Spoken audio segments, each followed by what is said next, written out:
Hello. You are awake. Excellent. Yeah, thank you very much for coming along. It's great to see so many people wanting to come and learn about testing databases. Um, a little bit to introduce me. Who am I? I'm Alastair. I'm a developer, as you've seen, with about 10 years of experience from Cambridge in the UK. I am primarily an application developer. I'm definitively not the database guy. So C# is my main language of choice, and SQL is kind of an extra tool that I use every so often. In addition, I've founded the Cambridge Software Crafters group, which has been running for about 5 years now, yeah, that's going really nicely.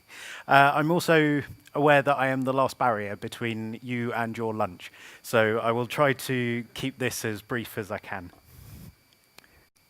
Okay, so first of all, why should we bother testing our databases? Uh, there's a number of reasons, really, and many of them apply from the application side just as equally to the database. So we're interested in things like early bug notification and confidence to refactor the code in the database, and also verifiable documentation that the database behaves the way that it is supposed to. So that's one of the key benefits of really good unit tests to my mind. If we write our tests very small and isolated and confined, then they're very easy to name, and they each represent a different aspect of the specification of the system. And we get a nice green tick or red cross against each test to indicate whether the specification that we've defined for the system is working, whether we have met that specification or not. So Kent Beck likes to say that perfect is a verb, and that we can start off by making it work and then making it right. So we can apply this process to the stored procedures and the functions and other objects in our databases with unit testing frameworks for databases. The unit testing framework that I'm going to be using, the demonstrations that I'm going to be doing, are all based on Microsoft SQL Server. But the techniques that I'll be describing are applicable across database systems, and there are unit testing frameworks available for pretty much every database system that you might be using. The test anything protocol, which I think is a Google tool, is a really good resource for a lot of unit testing frameworks for SQL databases. So I'm going to demonstrate a specific tool today called TSQLT, which is a unit testing framework for T-SQL, the Microsoft flavor of SQL. And this is an open source framework. You can download it freely from SourceForge. It is still under active development, despite being in that kind of graveyard of software. The really nice thing about it for me is that it runs each test in isolation, which is just like you would expect to find from an application unit testing code. But the way it achieves it in the database is to run each test inside its own transaction.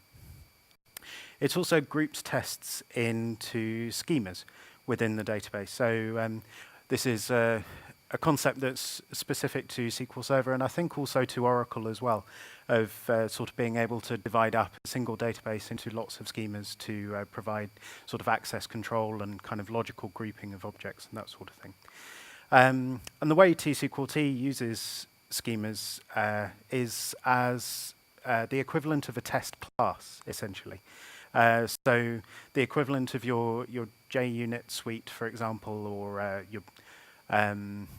or a fixture in another language or whatever.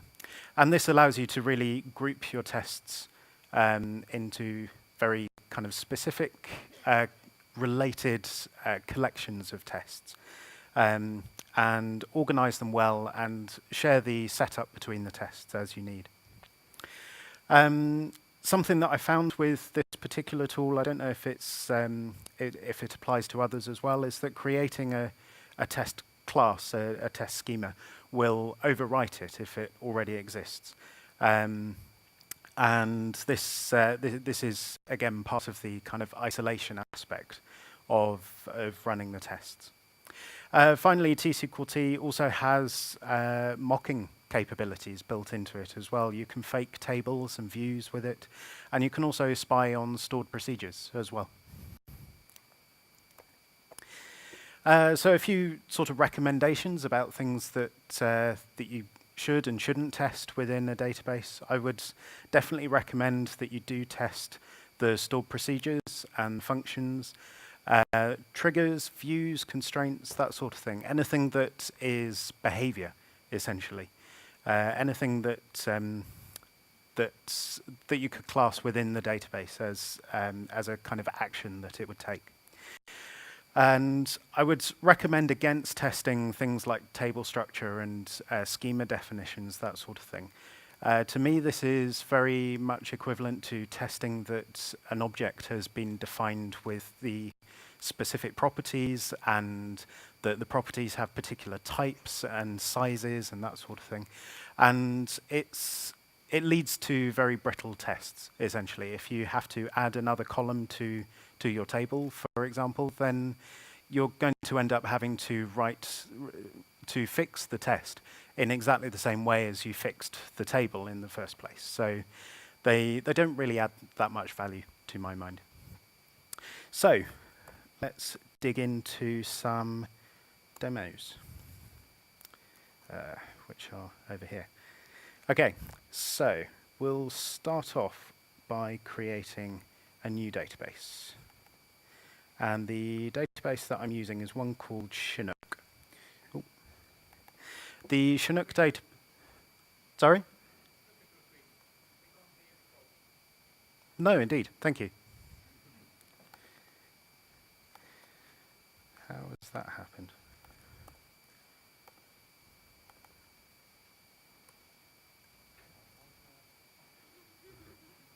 That's that. Ah, okay. Oh, this is going to be fun. Okay. Right.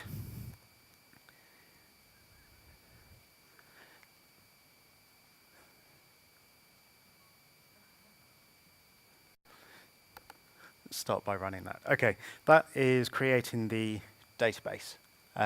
The Chinook database is a open source sample database, essentially.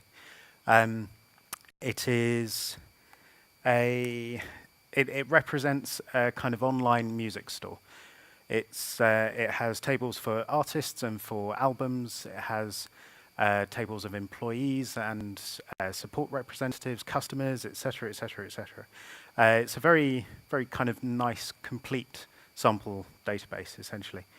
And you can download it for kind of a number of different database systems. Actually, it's available for pretty much all of them if you want to check them out. So let's try that again.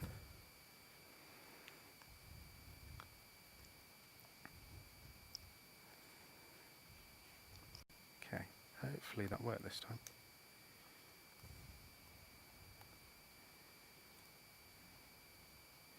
Okay. Let's try running this manually.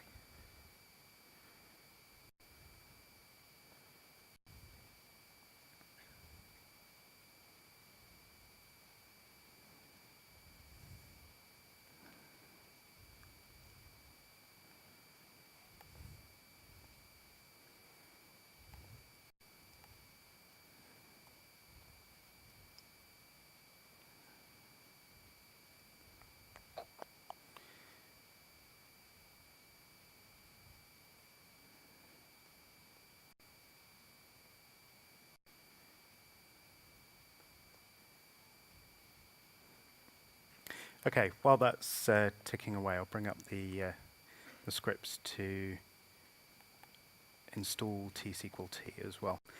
So there are two aspects to this.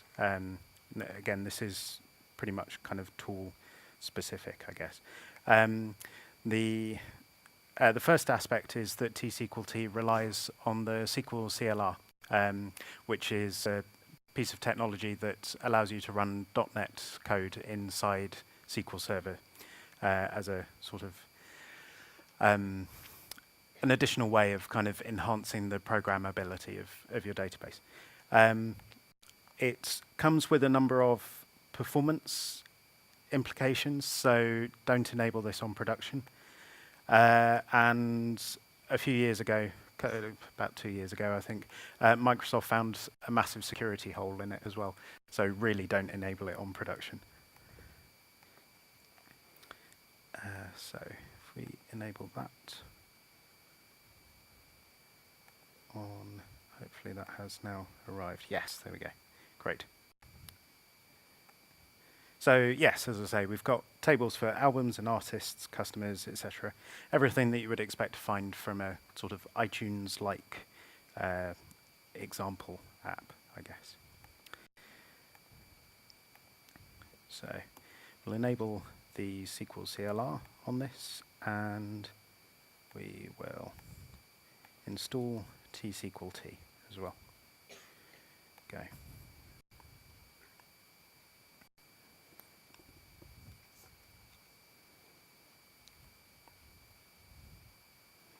Okay, that's now installed. We've got a nice message here explaining the version that we've installed and all the rest of it, so that's very handy. So let's start writing some tests.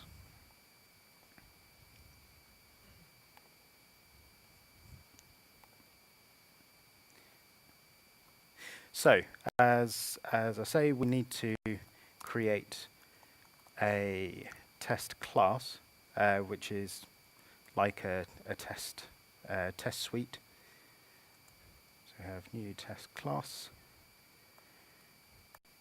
and we'll just call this something a bit noddy.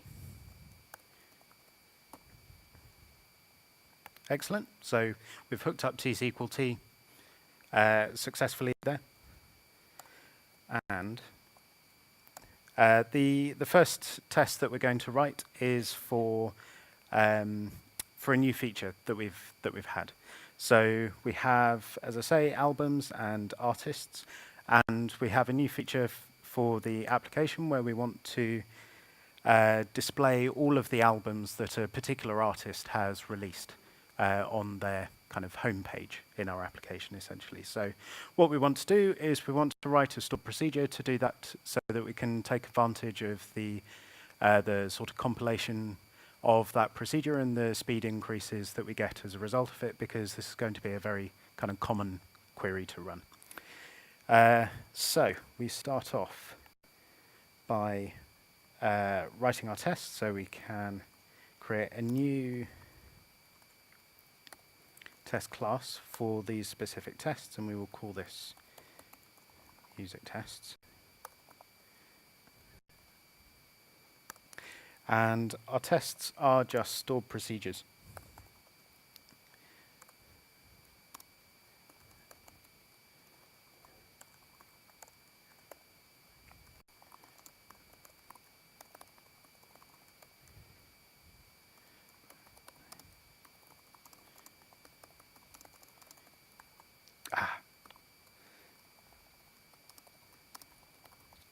Okay, so this is the test that we're going to write, the procedure that we're going to write. Test names have to start with the word test, much as they do in JUnit, etc. This is just for discovery purposes, so that T-SQL-T can find them and execute them. So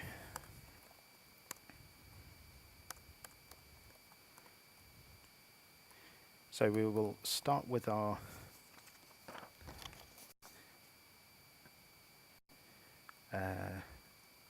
assertion, yes, which is to create the table.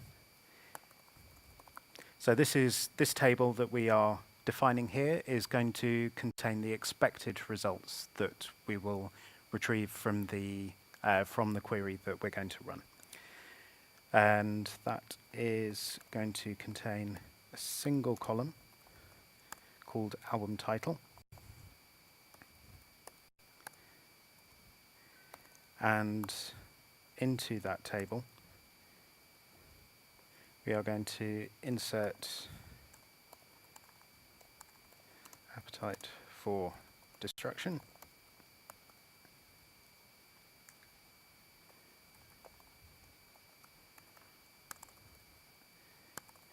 and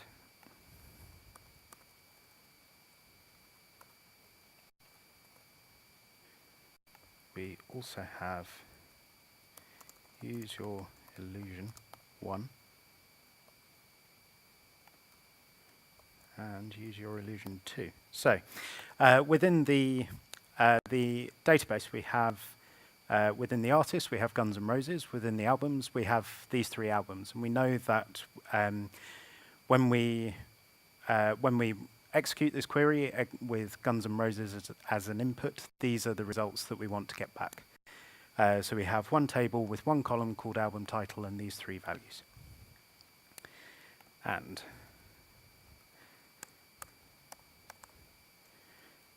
in order to assert that that is correct, we are going to write an assert equals table. The expected table is called expected.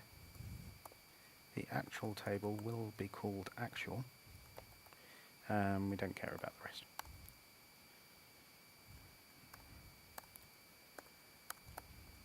Okay, so that's setting up the expectation and the assertion. So we can write our sort of scaffolding comment there,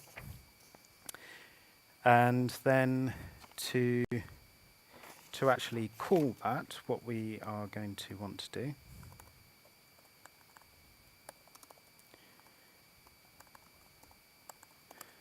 is to insert into a table called actual,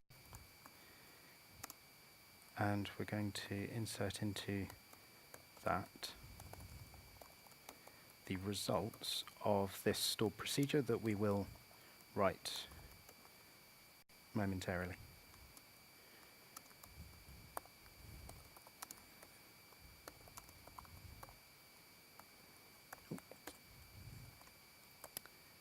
And finally, we need to set up a little bit of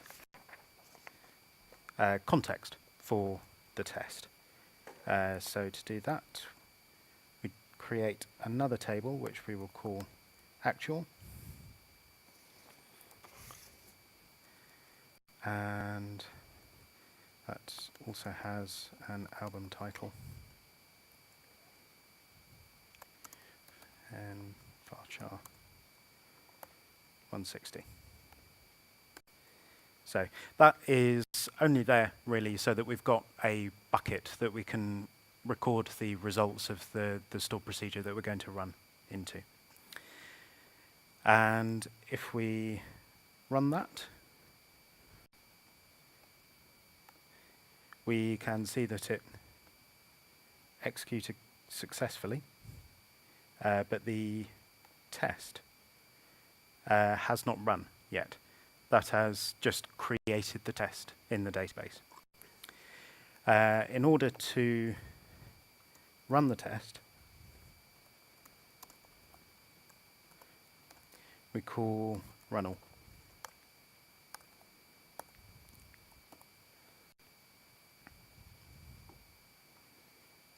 And in doing that, we see that we have a few errors as a result. So we have could not find the stored procedure that we're wanting to call because we haven't written it yet. We've defined our test first. And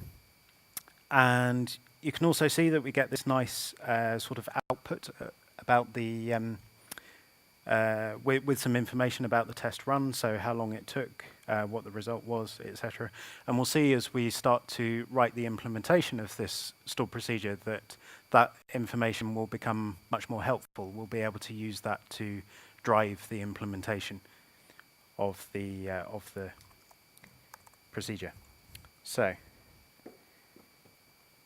we start off by creating a new procedure, which is called the same thing as we defined it in here, which is albums for artists by name.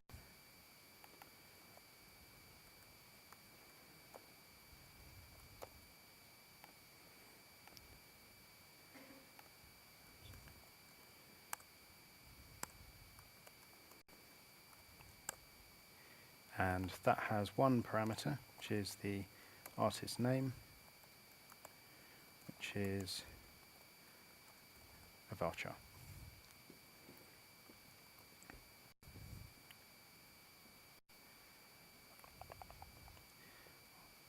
Of 120.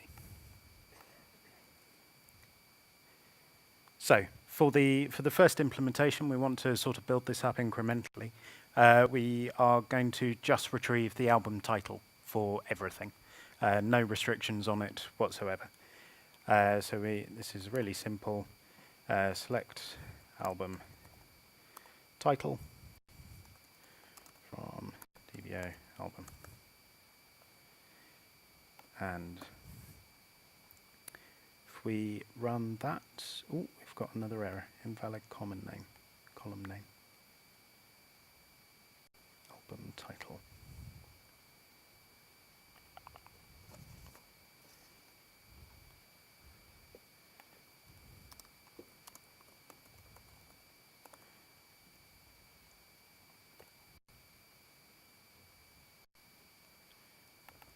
Need to change that to an alter now because the stored procedure already exists.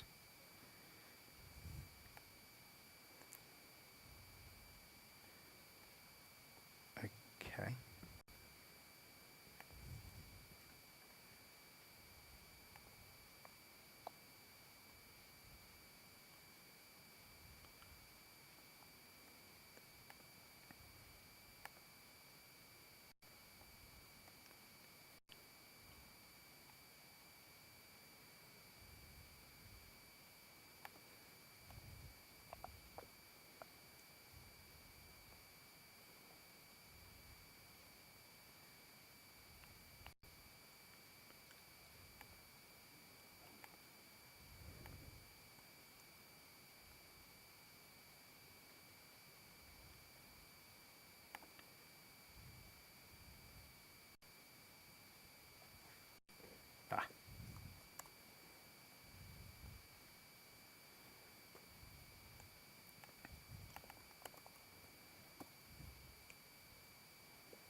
Okay, there we go. So, oh no test run. Okay.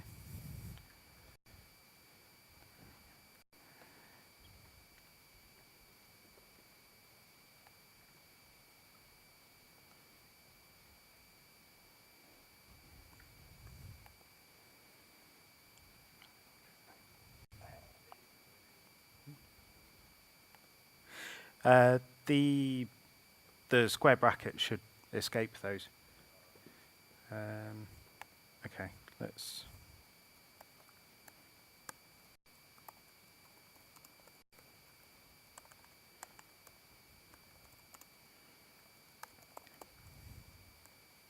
Let's try creating it from scratch again.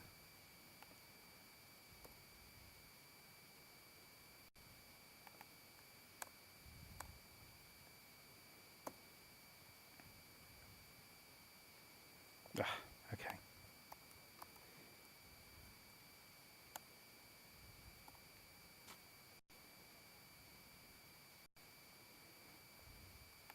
Okay, that claims to have completed successfully, so fingers crossed.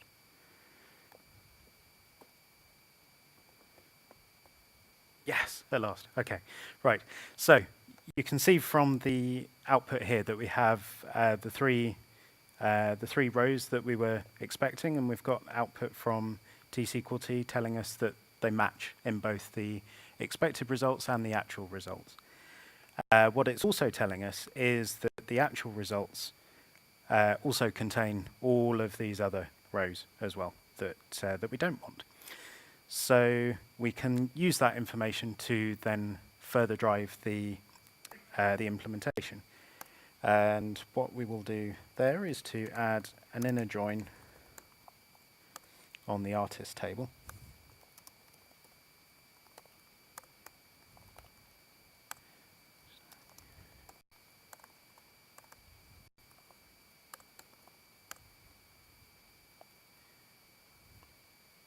Okay, run that again. And that sort of got us halfway there. We've now got the two tables kind of joined together, but we're still not restricting on it. So all we've done there is essentially verified that we've not introduced kind of syntax errors, compilation errors, etc. So if we now introduce the where clause to restrict that, set the restriction based on the parameter that we've passed in, we can now see that the test ran successfully. We've managed to write a stored procedure with a test that identifies that the database contains the information that we expect. So let's swap back to the slides.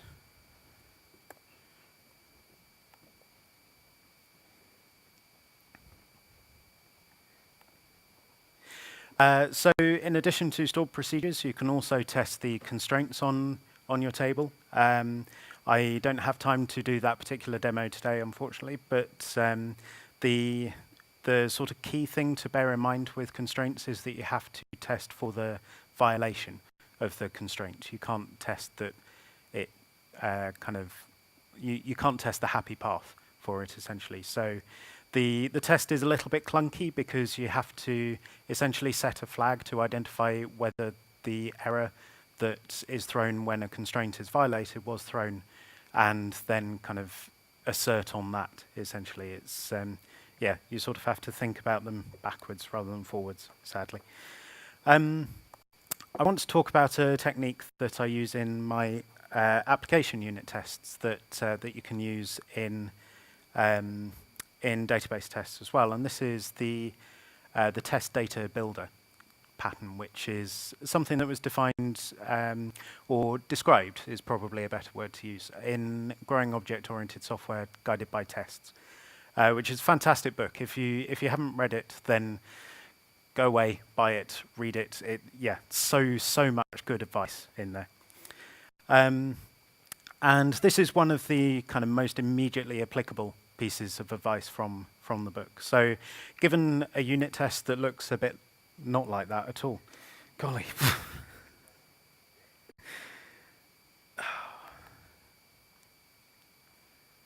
Okay.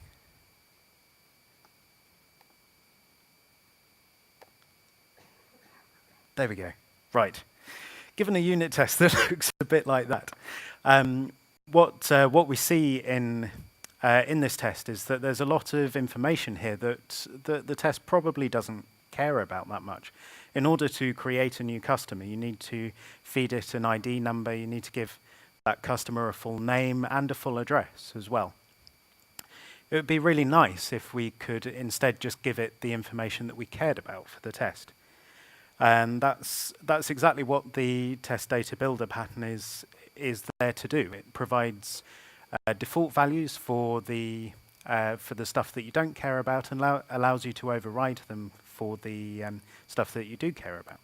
So this is an example. The kind of Fluent Syntax that it describes is a really nice way of making your test more readable as well. So we can see here that the things that we actually care about in this test are the two name fields, and not anything to do with the address or the ID number or anything like that at all. The only thing that this test cares about is the name, and that's made explicit in the test as a result. And we can apply that to our database tests as well, using our unit testing framework there. And this is quite an involved set of code. So what I will do is sort of copy and paste it and then walk through it.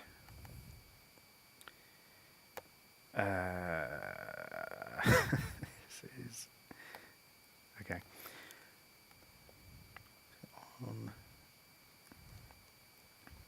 It's on here.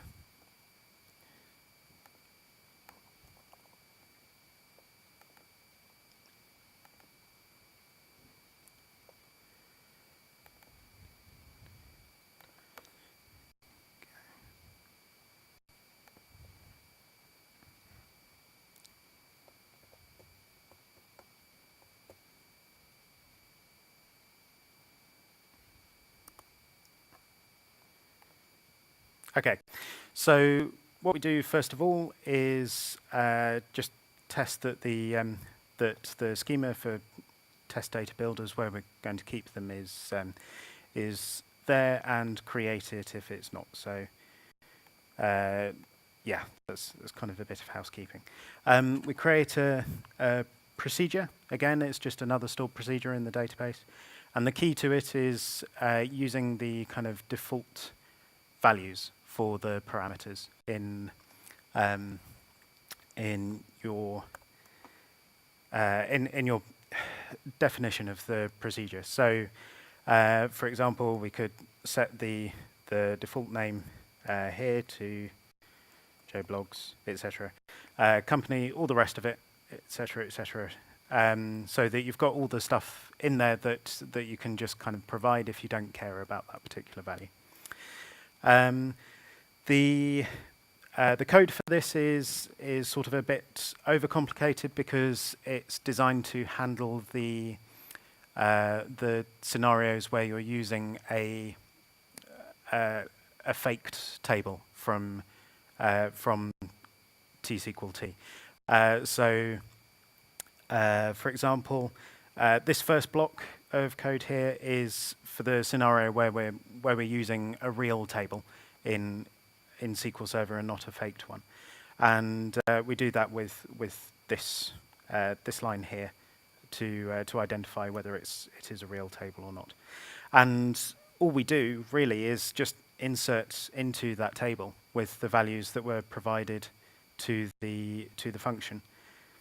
Sorry, the stored procedure, and ensure that we set the customer identity to the result of the insert statement accordingly. If we're not using the real table, if we're using a fake table, then that table may not have an identity attribute set on the primary key, so it wouldn't return the identity from this line in this case. So we sort of coalesce that down to a value using the one that is returned if it is, and not if it's using a sort of generated one if it's not.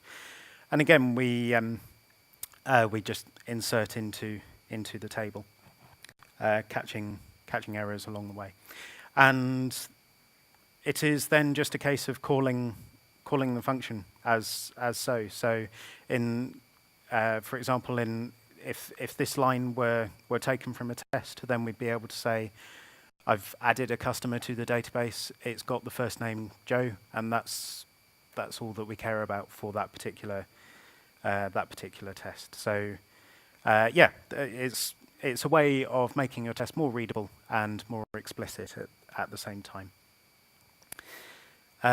The last thing that I'd like to show you is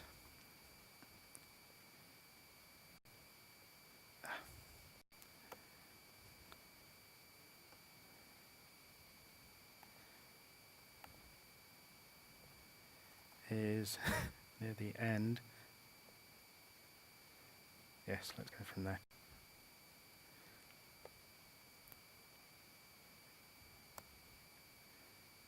is how to run the tests in your build server as well. Essentially, this boils down to a bunch of command line calls for whichever database you're using. So for SQL Server, it's making a bunch of calls using SQL CMD. And in addition, I've got a plugin to TeamCity from a guy called Christian Prieto, which runs the T-SQL-T tests in a nice way that allows TeamCity to kind of interpret the results and give them a nice display, that sort of thing. So.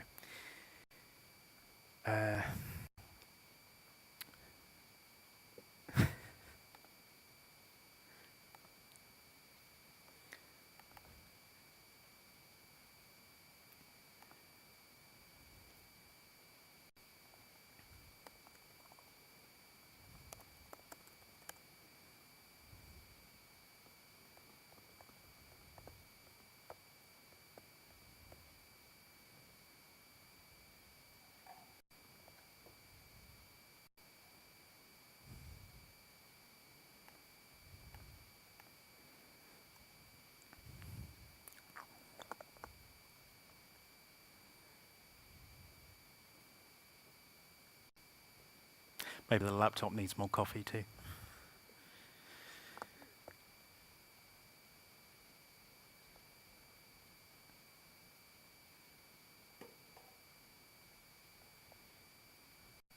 Yeah, okay.